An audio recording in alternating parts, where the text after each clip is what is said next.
Bismillahirrahmanirrahim. Assalamualaikum students.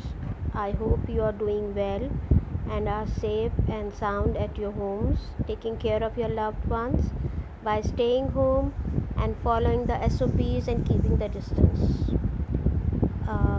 Let's move on. Today we are going to revise our punctuation. We have already gone through it several times and we know the punctuation, so this is only a revision exercise for this. There's an exercise in your chapter 1 about the punctuation. Now, what is punctuation? Definition: punctuation are marks used in printing and writing to separate sentences and clauses and to help make the meaning of sentences more clear. So these are punctuation marks and they are used to clarify the meaning of a sentence which otherwise cannot be that clear. What happens to sentence without punctuation? Missing or overused punctuation marks can change meaning and or confuse the reader. In extreme cases, ambiguous sentences that are hard to decipher can be misinterpreted, putting lives at risk. For example, unclear instructions on the use of mechanical equipment or on medication packaging could lead to fatal errors. Now, if somebody is using a machine and the instruction manual is not clear, it could be really dangerous. Likewise, the medicines we use, they have an instruction manual, they have the usage and different information about that medicine. So if it doesn't have a clear message, it could be very, very dangerous and a risk to life. So that means that punctuation is powerful. Now there is also a humorous side to the incorrect punctuation. Humorous means a funny side, like we see in these given pictures. Number 1, let's eat grandma. Now missing comma is making this sentence really dangerous. The grandchildren are ready to eat their grandma.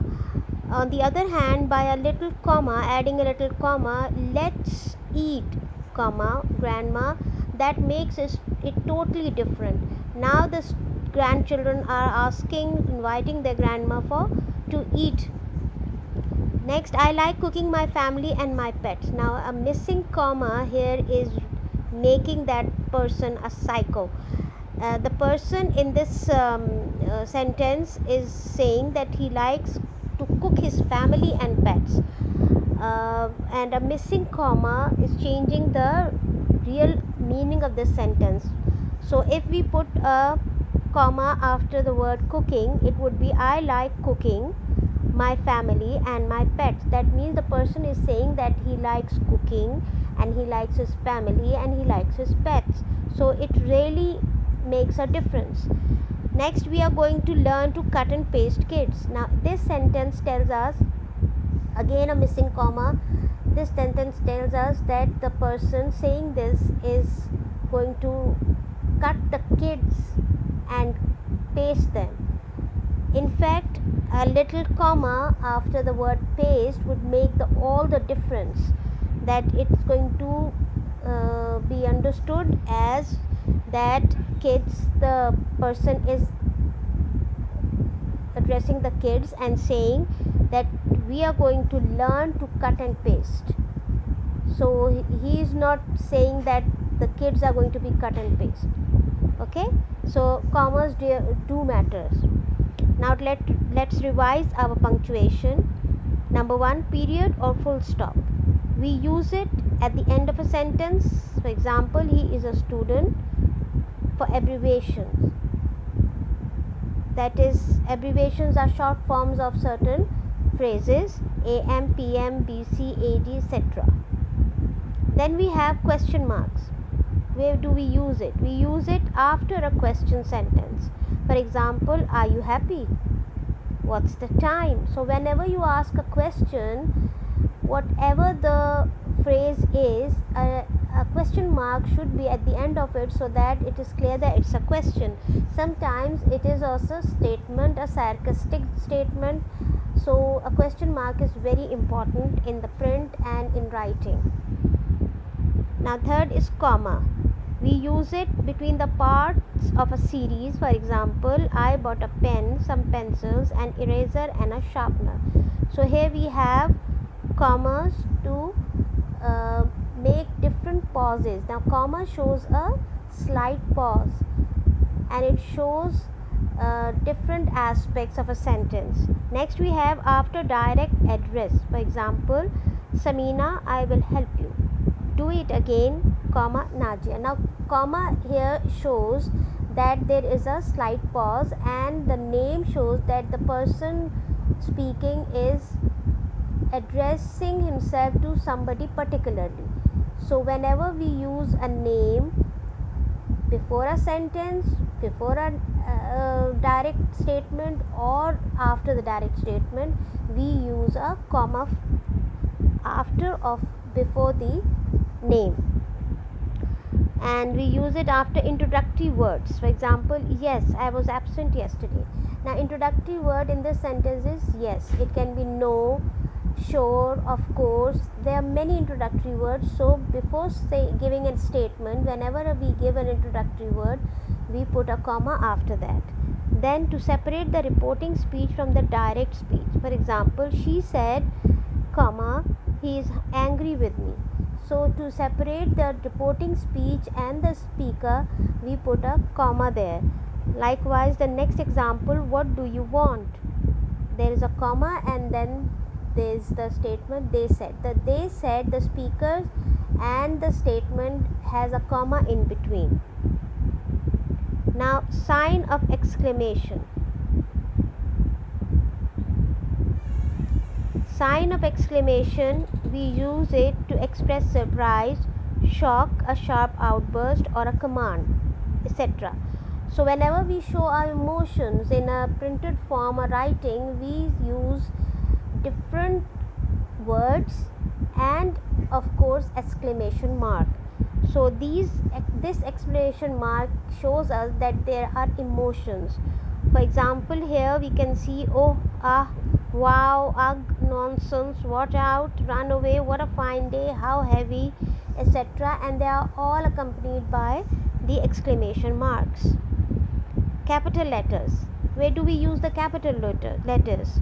At the beginning of sentences with a proper noun, adjectives made from proper nouns, each line of a poem, and the first word following the inverted commas, etc. Now we know that every sentence, every new sentence starts with a capital letter. Then the proper nouns do always starts with a capital letter, and even the adjectives formed by the proper nouns are spelled with a capital letter in the beginning. For example, Pakistan is a proper noun and an adjective can be made out of Pakistan, could be Pakistani, and that is also written with a capital letter. Now when we see a poem, we see that every sentence, every verse of the poem starts with a capital letter. However, the verse doesn't always stop, completes with a full stop or a comma, but then again every verse starts with a capital letter. And then when we write direct speech, reporting speech in the inverted commas, then the alphabet after the inverted commas will always be in the capital letters. Now let's practice. Punctuate the following sentences. The man bought the newspaper. He was an avid reader of the Sun. Now in this sentence we have to find out where do we put the proper appropriate punctuation marks to make them sensible. Next we have Jill ran up the hill with Jack. They needed to fetch a pail of water. Next is hey, you left your bag in the bus. Number 4, on Tuesday, Wednesday and Thursday I am travelling to Russia on the Orient Express. Number 5, Will Young won the first ever MasterChef competition. Pete Waterman was a judge. Hurrah, we have won the match. Are you sure you are famous? The Great Wall of China was built by Shui Hongti. His title was the first emperor of China. The Mediterranean Sea is a favorite holiday destination for British tourists. In 1989, a war broke out between the British and the Boers in South Africa. Now, what you have to do is do this exercise in your registers and try to write or identify the punctuation with a different colored pen, ink, or underline the words or areas. There are more punctuation marks and we'll revise them in future, inshallah. Now your homework task is do exercise 4 on page 13 and 14 in your registers. I hope the concept is clear and the revision is fruitful. Thank you and Allah Hafiz.